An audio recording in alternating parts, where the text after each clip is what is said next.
Hello friends, welcome to orange kitchen. இன்றைக்கி நம்ம வீடியோவில் என்ன பார்க்க போகிறோம் அப்படின்னா, 2 நாள் ஆனாலும் கெட்டு போகாத மாதிரி ட்ராவலிங் டைமில் கொண்டு போகிற மாதிரி ஒரு தக்காளி சட்னி தான் எப்படி பண்ணுறது அப்படின்னு பார்க்க போகிறோம்.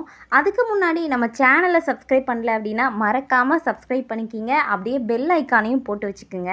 அப்போ தான் நாங்கள் போடுற வீடியோஸோட நோட்டிஃபிகேஷன் உங்களுக்கு கரெக்டாக வந்துக்கிட்டே இருக்கும். இப்போது இந்த தக்காளி சட்னி எப்படி பண்ணுறது அப்படின்னு பார்க்கலாம். இந்த தக்காளி சட்னி நல்லா இட்லி தோசைக்கெல்லாம் ரொம்பவே சூப்பராக இருக்கும். அது எப்படி பண்ணுறதுன்னு பார்க்கலாம் வாங்க. ஃபஸ்ட்டு ஒரு பேன் எடுத்துக்கலாம். அதில் 2 ஸ்பூன் அளவுக்கு எண்ணெய் ஊற்றிக்கிங்க. நல்லெண்ணெய் ஊற்றுனீங்க அப்படின்னா இன்னும் நல்லா டேஸ்ட்டாக இருக்கும். பாருங்கள், நான் நார்மலாக ரீஃபண்ட் ஆயில் எண்ணெய் தான் ஊற்றிருக்கேன். இப்போ அதில் ஒரு ஸ்பூன் அளவுக்கு கடுகும் 1 ஸ்பூன் அளவுக்கு கடலைப்பருப்பும் எடுத்திருக்கேன். இது ரெண்டுமே நல்லா ஒரு மீடியம் ஃப்ளேமில் வச்சு நல்லா வறுத்து எடுத்துக்குங்க. லைட்டாக கலர் சேஞ்ச் ஆயிடுச்சு அப்படின்னா அதை ஸ்டாப் பண்ணிடலாம். இப்போது அதுக்கப்புறம் ஒரு கொத்து கருவேப்பிலை சேர்த்துக்குங்க. அதில் ஒரு கொத்து கருவேப்பிலையும் சேர்த்தாச்சு. அதுக்கப்புறம் நான் 2 பெரிய வெங்காயம் எடுத்திருக்கேன். இந்த மாதிரி சின்ன சின்னதாக கட் பண்ணி எடுத்துக்கோங்க. 2 பெரிய வெங்காயம் எடுத்து நல்லா கட் பண்ணி இதை நல்லா வதக்கி விட்டுறலாம். பாருங்கள், 2 பெரிய வெங்காயத்துக்கு 4 தக்காளி பழம் எடுத்துக்கோங்க. நான் பெரிய தக்காளி பழமாக 4 தக்காளி பழம் எடுத்திருக்கேன். அதுக்கு முன்னாடி 4 வரமிளகாய் சேர்த்துக்கலாம். இப்போ இந்த வெங்காயம் வரமிளகாயெல்லாம் சேர்த்து நல்லா வதக்கிக்கிங்க. இந்த வெங்காயத்தோட கலர் கொஞ்சம் சேஞ்ச் ஆகணும். அப்போ தான் நீங்கள் அடுத்து தக்காளி பழம் சேர்க்கணும். இல்லைனா வெங்காயம் வதங்காது. அதனால் இந்த வெங்காயம் கொஞ்சம் கலர் சேஞ்ச் ஆகி வரும்போது நம்ம தக்காளி பழம் சேர்த்துக்கலாம். நான் 4 பெரிய தக்காளி பழம் சேர்த்துருக்கேன். நீங்கள் மீடியம் சைஸ் தக்காளி பழம் அப்படின்னா ஒரு 5, 6 கூட நீங்கள் சேர்த்துக்கலாம். இப்போது இந்த தக்காளி பழத்தை நல்லா வதக்கி விட்டுருங்க. இந்த தக்காளி பழம் வெங்காயம்லாம் சீக்கிரம் வதங்கி வர்றதுக்கு நீங்கள் இப்போவே உப்பு சேர்த்திங்க அப்படின்னா நல்லா வதங்கி வந்துடும்.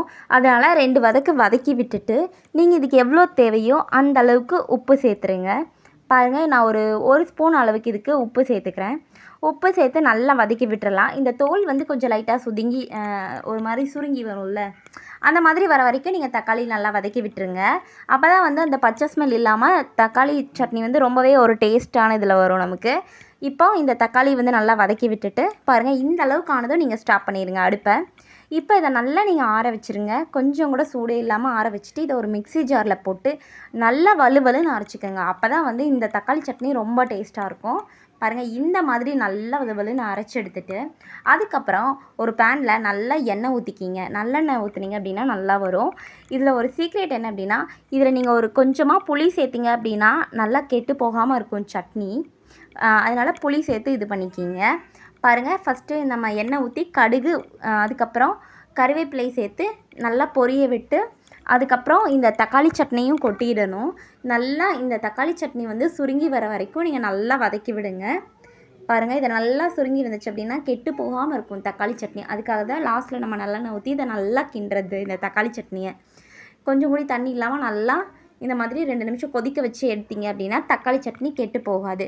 எதுக்காக நம்ம புளி சேர்க்குறோம் அப்படின்னா, கொஞ்சம் தக்காளி சட்னி கெட்டு போகாமல் நல்லா 2 நாளைக்கு தாங்கணும் இல்லையா, அதுக்காக அரைச்சி லாஸ்ட்டில் நீங்கள் அரைக்க போகிறப்ப மிக்ஸி ஜாரில் நம்ம சேர்த்தோம் இல்லையா, அதுக்கப்புறம் நீங்கள் ஒரு ஒரு நெல்லிக்காய் சைஸ் அளவுக்கு கூட எடுத்துக்கோங்க புளி. அந்த அளவுக்கு புளி சேர்த்து அரைச்சி எடுத்துகிட்டு அப்புறம் இந்த மாதிரி கொதிக்க வச்சு எடுத்தீங்க அப்படின்னா 2 நாள் ஆனாலும் தக்காளி சட்னி கெடவே கெடாது. நீங்கள் ட்ராவலிங் டைமெல்லாம் இட்லி தோசை சப்பாத்திக்கு இந்த மாதிரி லெமன் சாதம் புளி சாதத்துக்கெல்லாம் வச்சு சாப்பிட்றதுக்கெல்லாம் இந்த தக்காளி சட்னி நீங்கள் கொண்டு போய்க்கலாம். ரொம்பவே டேஸ்ட்டாக இருக்கும். ஸோ இந்த மாதிரி நீங்கள் ட்ரை பண்ணி பாருங்கள். மறக்காமல் அந்த மிக்ஸி ஜாரில் போடும்போது கொஞ்சமாக நெல்லிக்காய் சைஸ் புளி சேர்த்துறீங்க அப்படின்னா கெட்டு போகாமல் இருக்கும். இது முக்கியமான ஒரு டிப்ஸு. அதனால் மறக்காமல் ட்ரை பண்ணி பார்த்து எப்படி வந்துச்சுன்னு கமெண்ட்டில் சொல்லுங்கள். Thank you friends.